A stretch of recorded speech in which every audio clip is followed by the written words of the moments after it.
To this day, Caleen, I tell people all the time, I truly believe I stressed myself sick. Dee is a 2-time breast cancer survivor, a truth teller, and a force for care equity. I felt a sharp pain in the left upper portion of my chest. And when I reached up to the site of the pain, I felt a lump. And so I didn't waste any time. I was 35. I wanted to preserve my breasts. So I was like, okay, let's just take the lump out. And then at 38, the beast came back. It was my nurse. She said, Dee, you really need to reduce the stress in your life. I don't know how the lady knew I was stressed because I absolutely didn't tell her that I was suffering in silence. Some gifts come wrapped in sandpaper. That's what breast cancer was for me, because while it took so much time, money, it taught me authenticity. It taught me vulnerability. Go after the life I want instead of the life I thought I was supposed to want.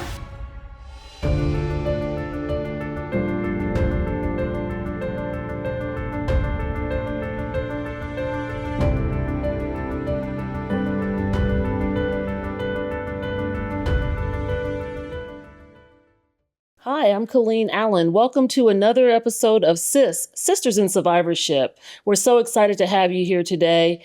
We're talking about surviving breast cancer 2 times and living boldly. And our special guest today is Dee Manuel Cloud. Dee, thank you so much for being here with me to talk about your breast cancer journey and a little bit about you being a breast cancer recovery strategist. We'll get into that in just a minute, but I know that you are an associate member of Sisters Network, and we thank you for advocating for the women in, around Houston and around the nation. We really appreciate the work that you're doing. So tell us a little bit about your journey as a 2-time survivor. Take me back to, unfortunately, survivorship number 1. Survivorship number 1. So I was diagnosed the first time at the age of 35. I was a married mother of 2, chasing the American dream, right? Like following the recipe, the familiar recipe that says go to school, choose a career, get married, have 2.5 kids. Still haven't figured out that half of a kid yet thing. Maybe it's a dog, I don't know. But have 2.5 kids, buy a house, and live happily ever after. Except I looked up years later, Caleen, and I was anything but happy. I was living with a whole lot of stress, a whole lot of anxiety, and I was anything but happy. Okay. And so you were doing something I was actually at work when I first discovered my lump. I had gone to eat breakfast with a coworker, and we were sitting in an office chatting, and I felt a sharp pain in the left upper portion of my chest, which to this day I still say I'm blessed for, right? Because most people don't get a pain. And when I reached up to the site of the pain, I felt a lump. And so I didn't waste any time. I immediately called my doctor and was like, hey, there's something there that shouldn't be there. And so they got me in and did a biopsy. And y'all, I was so stressed out about this test, right? I was so stressed out that I booked me a trip to the Bahamas. I decided I deserved a vacation. And how old were you at the time? I was 35. Okay, wow. And so I went to the Bahamas, and what was interesting is that in that cab ride to the resort, the cab driver, we were just talking, and he was sharing with us that he had just recently lost his wife to breast cancer. Oh my goodness. Mind you, I'm still waiting on test results. So again, anxiety is through the roof, like, okay. But I just decided I was going to deal with it when I got back, right? So I had a great time in the Bahamas, got back home, got the phone call, and told me I was diagnosed with stage 2 ductal carcinoma. And the rest was history. I signed up and agreed to, we first did a lumpectomy because I was 35. I was being vain, and that's just my opinion. I wanted to preserve my breasts. So I was like, okay, let's just take the lump out. And then we did chemotherapy and radiation. And then at 38, the beast came back. Wow. And in the same location or? Same location, which I learned later is because with my first diagnosis, I didn't do any research. Like this was before internet, before all of that, right? So I just kind of took the doctors for their word, right? I remember even asking my oncologist, like, is there anything I should be doing differently? Do I need to eat differently? And he was like, no, just live your life, which was great. Like, that's what I want to hear, because change can be hard and scary. So I was like, Sure. Great, I get to just live my life. But when it came back at 38, that time I booked me a trip to Vegas. But when it came back, this time it was my nurse who got my attention. And she said, Dee, you really need to reduce the stress in your life. Now, I don't know how the lady knew I was stressed, because I absolutely didn't tell her or anybody else that I was suffering in silence, right? Sure. And, but it was the first time that I made the connection between stress and what it does to the body. So this time I'm like, okay, now it's time for me to start researching. Let's figure out how I can help me. And now we do have internet, right? Which is a blessing and a curse. And so I'm researching and started reading about what stress does to the body and how it breaks down the endocrine system, which is the system that is responsible for releasing hormones to every part of your body, right? So I'm like, wow, okay, I do need to reduce the stress in my life. So I had to stop being a coward and make some hard choices. Okay. And so we'll go into those hard choices in a moment, but tell me about your treatment. You said you did chemo and radiation on the first occurrence. Did you do that as well on the second? On the second, the recurrence, they wouldn't put me back through chemo because they said that they didn't believe my body would be able to handle it because it was so soon. And so we opted for a unilateral mastectomy. If I had known then what I know now, I would have opted for a double mastectomy. But again, I'm just kind of doing what the doctors are suggesting. So right? let folks know what a unilateral as opposed to double. That's a great question. So unilateral just means we're only going to remove the affected breast, right? And we left the original breast. But I grew up was it a triple D or a quadruple D? I can't even remember. I had these huge breasts on this little bitty body, right? So I was like, ooh, a breast reduction, let's do it. And so, yeah, we did the unilateral mastectomy, and I am now 17 years in remission. That's a blessing. It is a blessing. That is a blessing. So tell me about, during your either your treatments, did you lose your hair or anything like that? So the interesting thing about me and breast cancer and losing my hair is that I was already dealing with alopecia. So I had already started losing my hair and I was already wearing wigs. And so I'll never forget when I went into the nurse's office, the lady was talking to me in these soft cooing tones and, kind of like, I'm gonna hold your hand while I tell you this. You're probably gonna lose your hair. And I take the wig off, I'm like, we good. You touched on something earlier where you said if you knew some of the things that you know now, would you have made some different decisions or? I definitely would have made different decisions. Like, I believe that if at 35, when I first got diagnosed, I would have opted for a double mastectomy. Believe that it would have calmed my fears, because even today, like, there's still always that lingering thing in the back of your mind with the breast that I left. Is it going to come back, right? Now, the good side of that is it makes me stay on my P's and Q's, right? I'm making sure I'm working out. I'm making sure I'm eating right. I'm making sure I'm reducing my stress. Okay. Whereas I don't know if I would have that kind of discipline if I had did the double mastectomy. I'd have been like, they took care of it. I'm good. So do you have a family history or? No family history. Okay. And to this day, Caleen, I tell people all the time, I truly believe I stressed myself sick. Really? Wow. Can you give a little more context to when you say stressed yourself sick? Yeah. So one of the things that I shared earlier is after that second diagnosis and the nurse saying to me that I needed to reduce my stress, and me knowing the hard choices that I needed to make, like, I was in a really unhappy marriage for me, but I stayed because I knew how much he loved me. Right. And I didn't want to hurt him. What I came to realize is that staying with somebody just because you don't want to hurt them is hurting them. They deserve the kind of love that they're giving. They deserve that reciprocity, right? But in my young mind at the time, it was like, oh my God, I'm going to break his heart. I'm going to be a horrible person. I'm going to break up the family. What about my kids? My mama going to have a heart attack. What about my mama? What about his mama? Like, it was just all of these what abouts and worrying about everyone else's happiness, right? Except mine. Mm-hmm. And so after the second diagnosis, I finally got the courage to ask for a divorce. It was awful. It felt like a death. Because he was such a great guy. And on top of that, I also had people around us commenting whenever we were together, oh my God, you guys are such the perfect couple. And I'm like, oh, so that just added. That just added, like, I'm going to be stuck here forever. I'm going to be stuck in this marriage forever because I don't want to hurt everybody.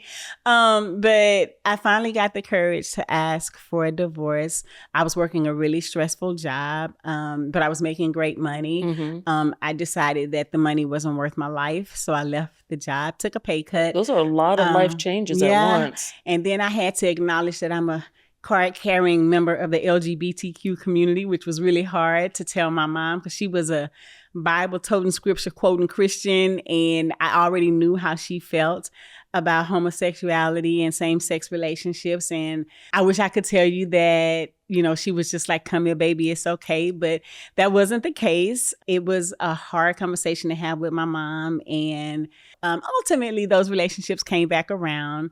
I'm glad to hear that. Better than ever, right? But it took some time. I want to be clear. I couldn't be upset with them. Like, I wasn't upset with them about being upset because that's the thing about being authentic, right? One of the things I tell people all the time is breast cancer, it took so much, but it left so much, right? And they were in love with who I was pretending to be.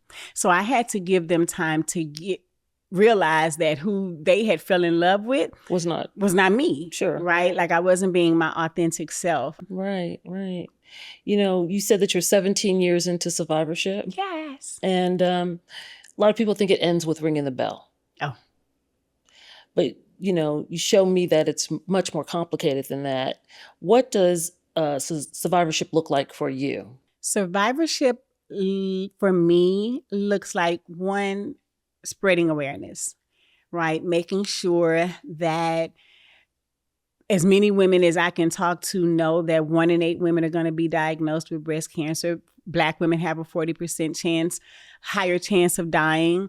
Letting people know that stress does play a factor, and they're now having research that speaks to that, whereas they didn't have that back when I was diagnosed, right? It was like, oh, it's got to be all these other things. And I think that a lot of times we pay so much attention to the external stuff, right? Like, what are you eating? What are you putting on your body? And all those things. But I don't think that we think about how living with suppressed emotions, living in long-term high stress environments, like that breaks down your immune system. So you call yourself a breast cancer recovery strategist. Yes. So that's a big title. Yes. We're going to strategize this thing, okay? Because we don't rise to the level of our goals. We fall to the system of our strategies, right? Say it again, girl. We don't rise to the levels of our goals, meaning I can say I want to lose 20 pounds all day long. I'm going to fall to the system of my strategy. What's my strategy to lose that 20 pounds? What's my strategy to eat better? What's my strategy to reduce my stress, right? Like, you have to have a strategy. My strategy for one of the things I also read when I was researching how to keep cancer in remission was, because that's what they called it back in the Gap, was everything I read talked about working out, right? How it can greatly reduce the risk of a recurrence. And then I read that the people who are more successful with their workouts and more likely to stick to it are the people who work out in the mornings, because it's less likely for something to come up. Well, very right? true. And it just made sense to me. So I made a strategy. I got me a workout buddy so that there was going to be someone else saying, hey, are we going to work accountability. out? Right, my accountability buddy. And then I got me a trainer, but I was broke, right? Because remember, I left a high-paying job. So we found a trainer who would train us both for the price of one. Nice. And I always tell people start small, right? Like we started out 3 days a week. And it was so funny because I remember our first conversation with him. And he said, all right, I'll see y'all at 5 o'clock in the morning. And I was like, wait, what? You want me to get up at 5 o'clock in the morning? And he was like, no, I want you to be here at 5 o'clock in the morning. You get up at whatever time you need to be here at 5. And it was hard. Like, it was like pulling teeth at first, but then I fell in love with it. Right. And so my strategy now is it has to happen first thing in the morning or it's not happening. I lay the workout clothes out. So you're very intentional. Evening. I'm very intentional. The alarm is across the room, so I got to get up. So it's about creating strategies, right? Which is why I call myself a breast cancer recovery strategist. I want women to prioritize what they're putting in their bodies, what they're putting on their bodies, how often they're moving their bodies. It doesn't have to be in the gym. Find something you love doing, right? And reducing their stress. So, there's so many young women that are in high-powered jobs or stressful, jobs. And we're seeing a lot more Black women being diagnosed, as we talked about earlier, particularly under 40. What are some stress-reducing strategies that you talk to some of your clients about? I think that first we can't talk about, especially with Black women, being in high-stress situations without talking about why. Right. And I know that for most Black women, we've all heard you got to work twice as hard to get half as far. Right. So we've already, as a child, been put in this position of having to prove our worth. Right. And so in a lot of these high powered positions, I believe that a lot of Black women suffer from imposter syndrome because of this narrative that we've been told and fed and programmed with. And so they're constantly trying to prove, I got to work these extra hours. I got to be better than everybody else. I got to prove my worth, right? And that leads to stress and anxiety, trying to be all things to all people, not wanting to say no, not wanting to disappoint people. One of my clients, we were talking, and her director came in from wherever she's from to Houston, and her director had been out at all these other meetings all day long. And then she came in at 4:30 and was like, okay, team, let's meet. And like so many of the people had things that they needed to do after work, taking care of their families, picking up their kids, getting dinner, whatever. Nobody in the room said, hey, do you think we can table this to tomorrow? Does it have to happen tonight? But you will find that so many people won't do that. And I always say it's about self-advocacy, right? Ask for what you need. And to reduce your stress is going to take vulnerability. And boundaries. Boundaries. You have to ask for what you need. And so I think that with regard to women, we don't ask for help because we think it makes us weak. We don't set boundaries because we don't want to disappoint other people. And I held a talk and I asked the women there, who were all Black women, if they were tired of the strong Black woman narrative. And there was not one woman on that call who was like, I'm sick of it. They were all sick of it. Interesting. Yeah. It is something that is tagged on our back, whether we're younger, whether we're older, and something that we try to strive to live up to. And so I could see how the setting boundaries and being intentional about putting yourself first, and it's changing a mindset. Absolutely. Because you've been conditioned for so long. Programmed. It's programming. And so I think that one of the things that you condition as young girls, as adult women. And it's been tagged on our back. That's what I was going to say. Thank you. Is that, and it's not just breast cancer, right? For Black women. Yeah. Black women are being diagnosed and dying at a higher rate than any other group. And that's something to look at, right? Like we are leading in obesity. We are leading in heart disease. We are leading in maternal mortality rates. We are leading in hypertension. We are leading in stress. We are leading in burnout. And the one thing that all of those things have in common is stress. Interesting. So you become an advocate for and a voice for equitable care. Yes. What does that mean to you? That means educating, in my opinion, women who are in lower income areas, right? I remember watching this show and they were helping this family eat better. And they went to the grocery store and they were in the produce section. And the husband picked up some spinach and he was like, "What is this?" Because he had only ever seen canned spinach. Right? And so it's going into those communities and educating them on simple things that they can do, because I believe that quality of life is just as important as quantity of life. I don't want to live to be 150 if I'm miserable, right? Right? So I believe that the quality of life is just as important. So I don't ask anybody to cut out everything that they love. Let's just talk food. You don't have to cut out everything that you love. You just have to add more cancer fighting foods, right? When it comes to moving your body, you might not want to go to the gym. Go find you a line dancing class. Find something you love. Just move your body. When it comes to reducing stress, put yourself at the top of your priorities list. I call it doing the center of the clock work, right? When you think about a clock and the numbers on the clock, right?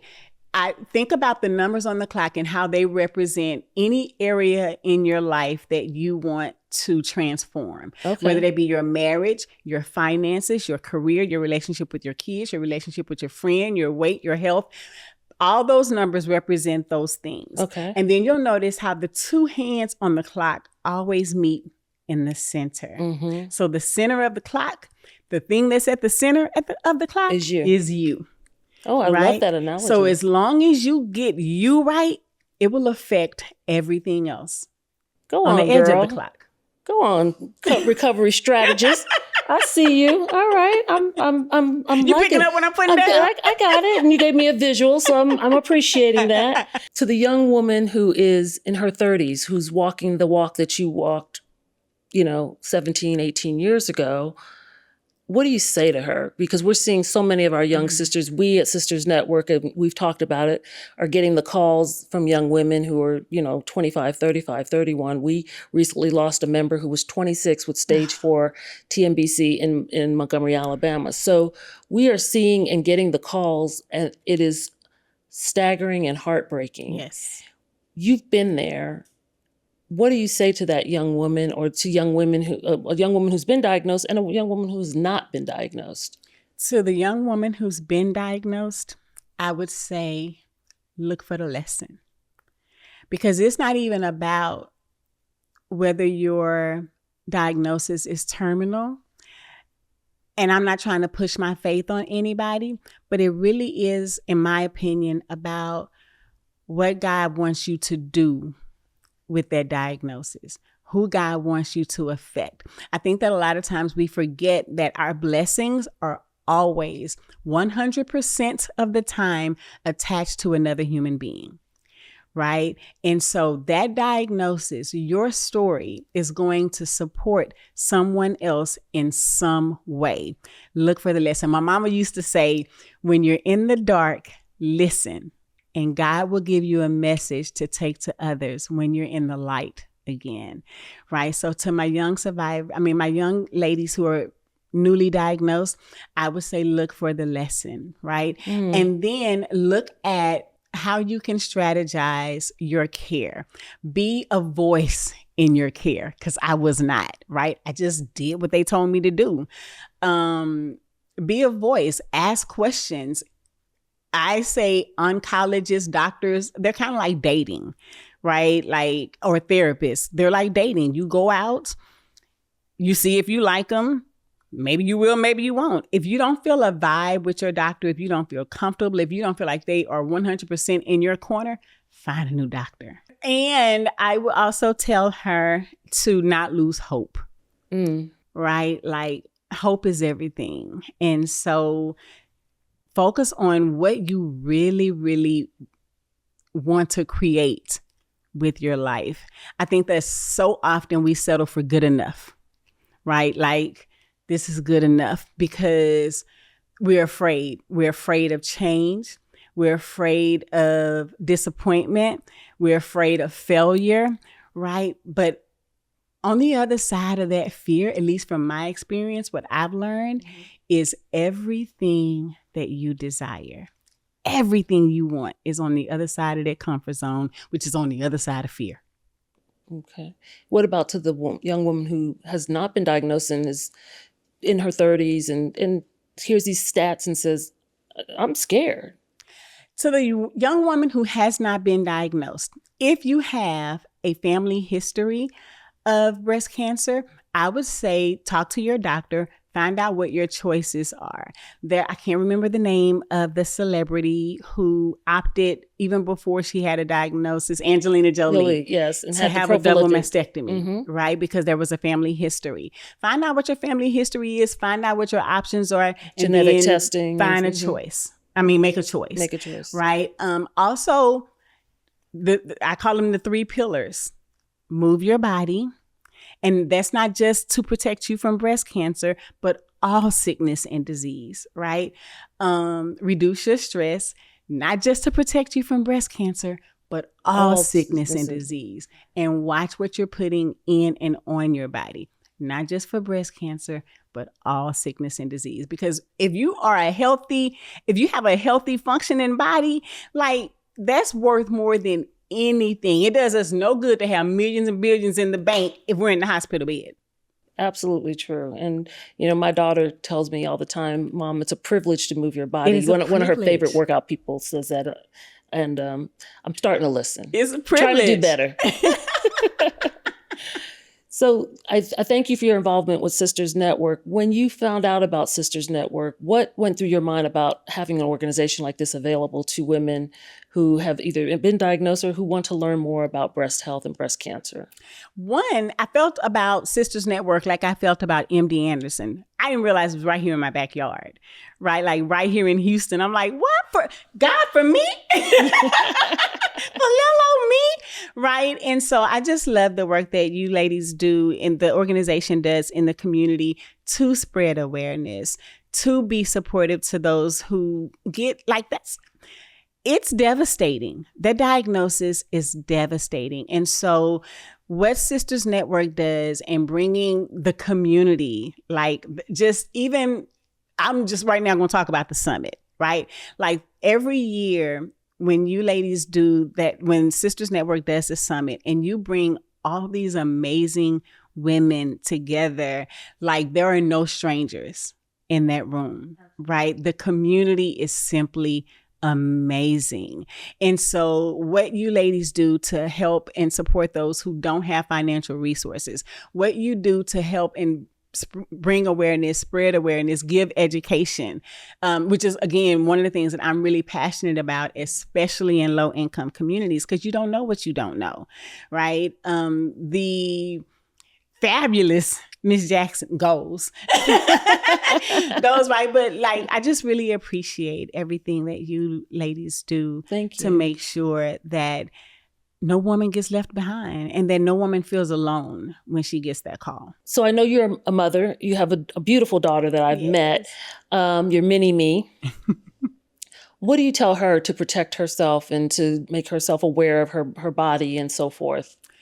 Absolutely everything that I've just shared with you, I've shared with her. One of the things I do love about my relationship with my daughter, Chandler, is that we talk about everything, right? And so she knows about the history with me and her dad. She knows about the hard decision when I decided to live in my truth. And so I tell her the same thing: move your body. Watch what you're eating, reduce your stress.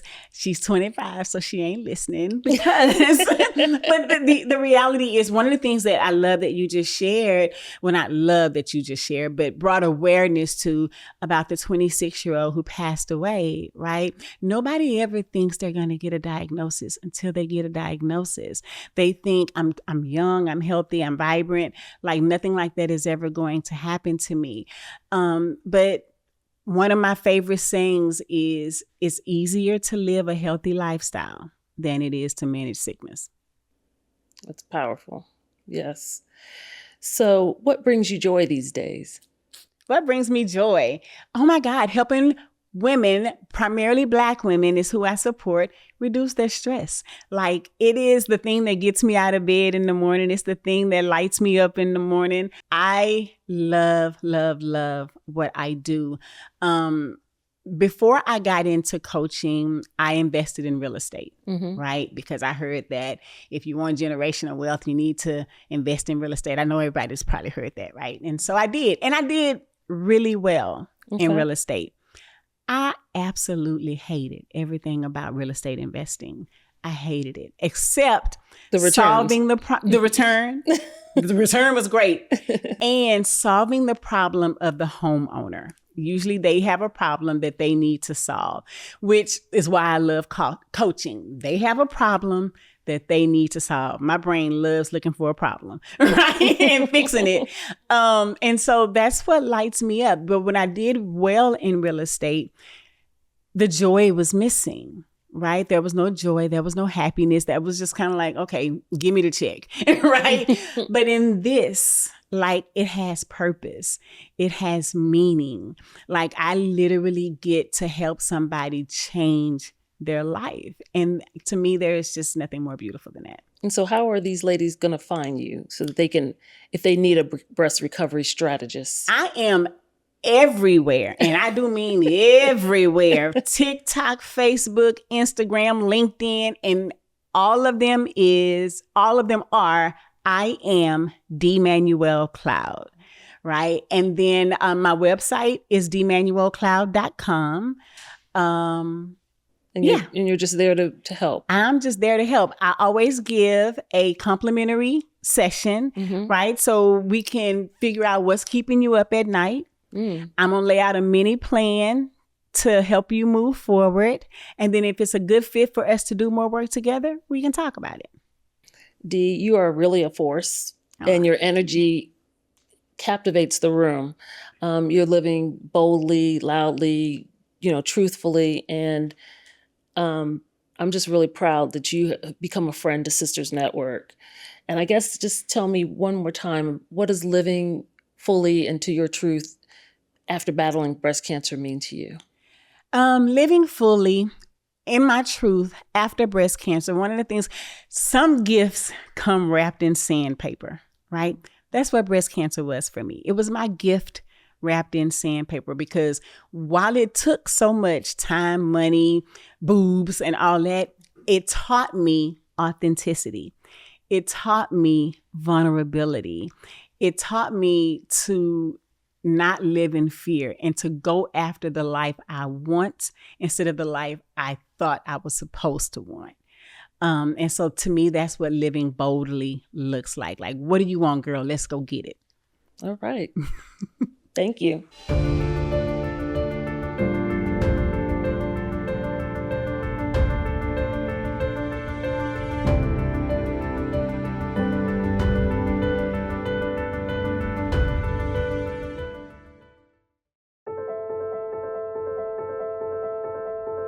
The motivation working in oncology is easy. I think we all have a family member or a friend that's affected by cancer, and you just know the toll that takes on not only that person, but their family. While I might not today be in one of those situations where I desperately need a medicine for someone I care about, millions of people are all over the world in that exact situation. Like, we are the people who make those things. No shortcuts, no compromises.